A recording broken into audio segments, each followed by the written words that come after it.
ಇದು ನ್ಯೂಸ್ 18 ಕನ್ನಡದ digital content. ನಾನು ಚಂದ್ರಕಾಂತ್ ಸುಗಂಧಿ.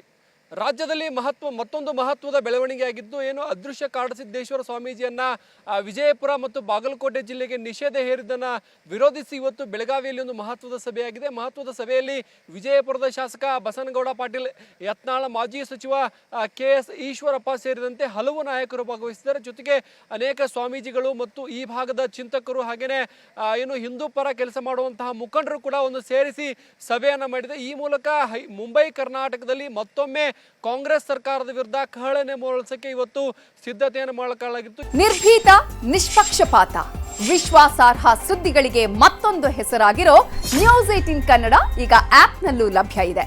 ದಯವಿಟ್ಟು ಇಲ್ಲಿರೋ QR ಕೋಡ್ ಅನ್ನು ಸ್ಕ್ಯಾನ್ ಮಾಡಿಕೊಂಡು ಆಪ್ ಡೌನ್ಲೋಡ್ ಮಾಡೋದಕ್ಕೆ ಮರಿಬೇಡಿ. ನಿಮ್ಮ ಬೆಂಬಲ ಹೀಗೆ ಸದಾ ನಮ್ಮೊಂದಿಗಿರಲಿ. ಧನ್ಯವಾದ. ಇದಕ್ಕೆ ಆಯ್ಕೆ ಮಾಡಿಕೊಂಡಂತ ಕ್ಷೇತ್ರ ಬಬಲೇಶ್ವರ. ಅತ್ಯಂತ ಕುತೂಹಲಕಾರಿ ನಡೆಯನ್ನ ಈ ನಾಯಕರಿಟ್ಟಿರ್ತಕ್ಕಂಥದ್ದು. ಅದೃಶ್ಯ ಕಾಡಸಿದ್ದೇಶ್ವರ ಸ್ವಾಮೀಜಿಯನ್ನ ವಿಜಯಪುರ ಮತ್ತು ಬಾಗಲಕೋಟೆ ಜಿಲ್ಲೆಗೆ ನಿಷೇಧ ಹೇರಿದ್ದನ್ನ, ನಿರ್ಬಂಧ ಹೇರಿದ್ದನ್ನ ಸ್ವಾಗತ ಮಾಡಿದಂತಹ MB ಪಾಟೀಲ್ ಕ್ಷೇತ್ರದಿಂದಲೇ ಒಂದು ಸಮಾವೇಶವನ್ನು ಆರಂಭ ಮಾಡಕ್ಕೆ ಇವತ್ತಿನ ಸಭೆಯಲ್ಲಿ ತೀರ್ಮಾನ ಮಾಡಲಾಗಿದೆ. ಬೆಳಗಾವಿ ಬಳಿ ಇರುವ ಖಾಸಗಿ ಹೋಟೆಲ್ನಲ್ಲಿ ಸುಮಾರು 2 ಗಂಟೆಗೂ ಹೆಚ್ಚು ಕಾಲ ಮಹತ್ವದ ಸಭೆಯನ್ನ ನಡೆಸಲಾಗಿರ್ತಕ್ಕಂಥದ್ದು. ಸಭೆಯಲ್ಲಿ ಅನೇಕ ನಿರ್ಣಯಗಳನ್ನ ಮುಖಂಡರು ಕೈಗೊಂಡಿದ್ದಾರೆ. ಈ ಮೂಲಕ ಮುಂಬೈ ಕರ್ನಾಟಕದಿಂದಲೇ ಮತ್ತೊಮ್ಮೆ ಕಾಂಗ್ರೆಸ್ ಸರ್ಕಾರದ ವಿರುದ್ಧ ಕಹಳೆಯನ್ನ ಮೊಳಗಿಸಲಿಕ್ಕೆ ಅಧಿಕೃತವಾಗಿ ಇವತ್ತಿನಿಂದ ಚಾಲನೆಯನ್ನು ಕೊಡಲಾಗಿರ್ತಕ್ಕಂಥದ್ದು. ಮೊದಲು ತಹಶೀಲ್ದಾರ್ಗಳ ಮೂಲಕ ಮನವಿ ಕೊಡೋದು ಮತ್ತು ಪ್ರತಿ ತಾಲೂಕಿನಲ್ಲಿ ಸಮಾವೇಶವನ್ನು ಮಾಡೋದು ಮತ್ತು ಸಹಿ ಸಂಗ್ರಹವನ್ನು ಮಾಡೋಕ್ಕೆ ಸಿದ್ಧತೆಯನ್ನು ಮಾಡಲಾಗಿದೆ. ಏನು ವಿಜಯಪುರದ ಮೂಲದವರೇ ಆದ ಕನ್ನೇರಿಯ ಅದೃಶ್ಯ ಕಾಡಸಿದ್ದೇಶ್ವರ ಸ್ವಾಮೀಜಿ ಇತ್ತೀಚೆಗೆ ಏನು ರಾಜ್ಯದಲ್ಲಿ ನಡೆದಂತಹ ಹಿಂದೂ ಏನು ಬಸವ ಸಂಸ್ಕೃತಿ ಅಭಿಯಾನದಲ್ಲಿ ಪಾಲ್ಗೊಂಡ ಶ್ರೀಗಳ ಕುರಿತು ಅವಹೇಳನ ಮತ್ತು ಅವಾಚ್ಯ ಶಬ್ದಗಳಿಂದ ನಿಂದನೆ ಮಾಡಿದ್ರು ಮತ್ತು ಬಳಿಕ ಇದು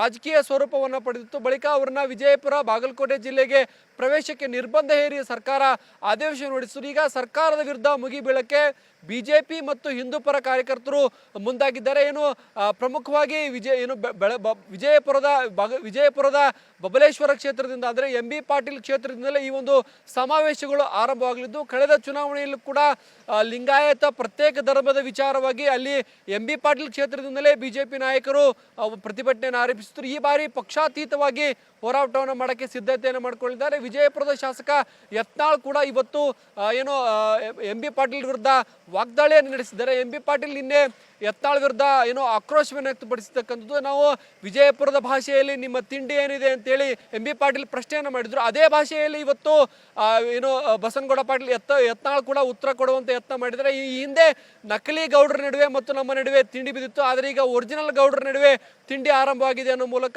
MB ಪಾಟೀಲ್ರು ಮತ್ತು ನಾನು ಒರಿಜಿನಲ್ ಗೌಡರು, ಈಗ ಅಸಲಿ ಏನು ಪ್ರತಿಷ್ಠೆ ತಿಂಡಿ ಆರಂಭವಾಗಿದೆ ಅಂತೇಳಿ ಬೆಳಗಾವಿಯಲ್ಲಿ ಹೇಳಿದ್ದಾರೆ. ನೋಡ್ರಿ, ಅವರು ಇಟ್ಟು ದಿವಸ ನಕಲಿ ಪಾಟೀಲ್ರ ಬಗ್ಗೆ ಮಾತಾಡಿದ್ರು.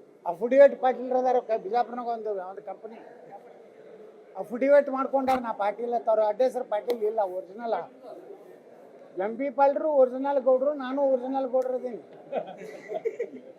ಆದ್ರೆ ಡುಪ್ಲಿಕೇಟ್ ಗೌಡ್ರ ಜೋಡ ಮಾತಾಡ್ತಿದ್ರು. ಈಗ ನನ್ನ ಜೋಡ ಈಗ ಸಂಘರ್ಷ ಬಿದ್ದಿದ್ದು ಒರಿಜಿನಲ್ ಉತ್ತರ ಕರ್ನಾಟಕ ಗೌಡ್ರದ ಬರ್ತದ.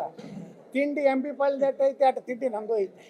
ಬೆಳಗಾವಿಯಲ್ಲಿ ನಡೆದಂತಹ ಸಭೆಯಲ್ಲಿ ಪ್ರತಾಪ್ ಸಿಂಹ ಹಾಗೇನೆ ಚಕ್ರವರ್ತಿ ಸೂಲಿಬೇರಿ ಸೇರಿದಂತೆ ಅನೇಕ ನಾಯಕರು ಪಾಲ್ಗೊಂಡಿದ್ದರು. ಈ ಒಂದು ಸಭೆಯಲ್ಲಿ ಈ ಹಿಂದೆ ಹಿಂದೂ ಸಮಾಜದ ಬಗ್ಗೆ ಈ ಒಂದು ಲಿಂಗಾಯತ ಮಠದ ಅದರಲ್ಲೂ ಪ್ರಮುಖವಾಗಿ ಬೇಲೂರಿನ ನಿಷ್ಕಲ ಮಂಟಪದ ನಿಜಗುಣಾನಂದ ಶ್ರೀ ಸೇರಿದಂತೆ ಅನೇಕರು ಯಾವೆಲ್ಲ ಭಾಷಣವನ್ನು ಮಾಡಿದ್ದಾರೆ ಆ ಎಲ್ಲ ತುಣುಕುಗಳನ್ನು ಕೇಳಿಸಾಗಿರ್ತಕ್ಕಂಥದ್ದು. ಅದರಲ್ಲೂ ವಿಶೇಷವಾಗಿ ಹಿಂದೂ ಸಮಾಜವನ್ನೇ ಮುಂದಿಟ್ಕೊಂಡು ಟಾರ್ಗೆಟ್ ಮಾಡ್ತಾ ಹಿಂದೂ ಧರ್ಮದ ದೇವರನ್ನ ಅವಹೇಳನ ಮಾಡುವಂಥ ಪ್ರಯತ್ನ ಇದ್ದಾಗ ಈ ನಾಡಿನಲ್ಲಿ ಮನ್ನಣೆ ಗಳಿಸಿರುವಂಥ, ಈ ನಾಡಿನಲ್ಲಿ ತಮ್ಮದ್ದೇ ಆಗಿರುವಂಥ ಕೃಷಿಯ ಮೂಲಕ ಸಮಾಜದ ಮನೆಗಳಲ್ಲಿ ಪ್ರತಿಯೊಬ್ಬರ ಹೃದಯದಲ್ಲೂ ಮನ ಮಾಡಿಕೊಂಡಿರುವಂಥ ಕಣರಿ ಮಠದ ಕಾಡಸಿದ್ದೇಶ್ವರ ಸ್ವಾಮೀಜಿಗಳು ಮಾತಾಡಿರುವಂಥ ಒಂದು ಮಾತನ್ನು ಹಿಡ್ಕೊಂಡು ಅವರು ಯಾವ್ಯಾವ ಊರಿಗೆ ಹೋಗ್ತಾರೋ ಅಲ್ಲೆಲ್ಲ ಗೊಂದಲಗಳನ್ನು ಕ್ರಿಯೇಟ್ ಮಾಡಬಲ್ಲರು, ಅವರ ಕಾರಣಕ್ಕೋಸ್ಕರ ದಂಗೆ ಏಳುವಂಥ ಸಾಧ್ಯತೆ ಇದೆ ಎನ್ನುವಂಥ ಕಾರಣಗಳನ್ನೆಲ್ಲ ಕೊಟ್ಕೊಂಡು ಜಿಲ್ಲಾಶಃ ಅವರ ಪ್ರಯಾಣಕ್ಕೆ ನಿಷೇಧ ಹೇರುವಂಥ ಪ್ರಯತ್ನವನ್ನು ಸರ್ಕಾರ ಏನು ಮಾಡಿದೆ ಅದನ್ನ ಇಡೀ ಸಮಾಜ, ಅದೊಂದು ವೀರಶೈವ ಹಿಂದೂ ಅಥವಾ ವೀರಶೈವ ಲಿಂಗಾಯತ ಸಮುದಾಯ ಅಂತಲ್ಲದೆ ಇಡೀ ಹಿಂದೂ ಸಮಾಜ ಇದನ್ನ ಧಿಕ್ಕರಿಸುತ್ತೆ ಮತ್ತು ವಿರೋಧಿಸುತ್ತೆ. ಬೆಳಗಾವಿ ಜಿಲ್ಲೆಯ ಬಿಜೆಪಿ ನಾಯಕರು ಇವತ್ತು ತಮ್ಮ ವೈಯಕ್ತಿಕ ಭೇದವನ್ನು ಮರೆತು ಈ ಒಂದು ಸಭೆಯಲ್ಲಿ ಪಾಲ್ಗೊಂಡಿರ್ತಕ್ಕಂಥದ್ದು. ಏನು ಅಣ್ಣಾ ಸಾಬ್ ಜೊಲ್ಲೆ, ಶಶಿಕಲಾ ಜೊಲ್ಲೆ ಸೇರಿದಂತೆ ಏನು ಮಾಜಿ ಸಂಸದ ರಮೇಶ್ ಕತ್ತಿಯು ಕೂಡ ಈ ಒಂದು ಸಮಾವೇಶದಲ್ಲಿ ಪಾಲ್ಗೊಂಡಿದ್ದಾರೆ. ಈ ಮೂಲಕ ಹೈದರಾಬಾದ್ ಕರ್ನಾಟಕದಲ್ಲಿ ಮತ್ತೊಮ್ಮೆ ಬಿಜೆಪಿ ಹಿಂದೂ ಅಸ್ತ್ರವನ್ನ ಪ್ರಯೋಗ ಮಾಡೋಕ್ಕೆ ಎಲ್ಲ ರೀತಿಯ ಸಿದ್ಧತೆಯನ್ನು ಮಾಡಿಕೊಳ್ಳಲಾಗಿದೆ. ಏನು ಸಹಿ ಸಂಗ್ರಹ ಆಗಿರ್ಬೋದು ಮತ್ತು ನಿರ್ಬಂಧವನ್ನ ತೆರವುಗೊಳಿಸಕ್ಕೆ ಸರ್ಕಾರದ ಮೇಲೆ ಒತ್ತಡ ಹಾಕ್ತೀವಿ ಮತ್ತು ಸಮಾಜ ಇದಕ್ಕೆ ಉತ್ತರ ಕೊಡಲಿದೆ, ಈ ನಿರ್ಬಂಧಕ್ಕೆ ಸಮಾಜವೇ ಉತ್ತರ ಕೊಡಲಿದೆ ಅಂತಕ್ಕಂಥ ಮಾತನ್ನ ಬೆಳಗಾವಿಯಲ್ಲಿ ಬಿಜೆಪಿ ಮುಖಂಡರು ಹೇಳಿದ್ದಾರೆ. ಬಿಜೆಪಿ ಮುಖಂಡರ ಸಭೆಯಲ್ಲಿ ಅನೇಕ ಹಿಂದೂ ನಾಯಕರು ಕೂಡ ಇವತ್ತು ಪಾಲ್ಗೊಂಡಿರ್ತಕ್ಕಂಥದ್ದು ಅತ್ಯಂತ ವಿಶೇಷವಾಗಿದೆ. ಇನ್ನು ಚುನಾವಣೆಗೆ 2.5 ವರ್ಷ ಇರುವಾಗಲೇ ಈಗ ಬೆಳಗಾವಿಯಿಂದಲೇ ಈ ಒಂದು ಕಹಳೆ ಆರಂಭವಾಗಿರ್ತಕ್ಕಂಥದ್ದು. ರಾಜ್ಯದ ಪ್ರತಿ ತಾಲೂಕಿನಲ್ಲೂ ಕೂಡ ಪ್ರತಿಭಟನೆ ಹೋರಾಟ ಇವತ್ತಿಂದ ಆರಂಭವಾಗಿರ್ತಕ್ಕಂಥದ್ದು. ಅದೃಶ್ಯ ಕಾಡಸಿದ್ದೇಶ್ವರ ಸ್ವಾಮೀಜಿ ಅವರನ್ನ ನಿರ್ಬಂಧ ಹೇರಿದ್ದನ್ನ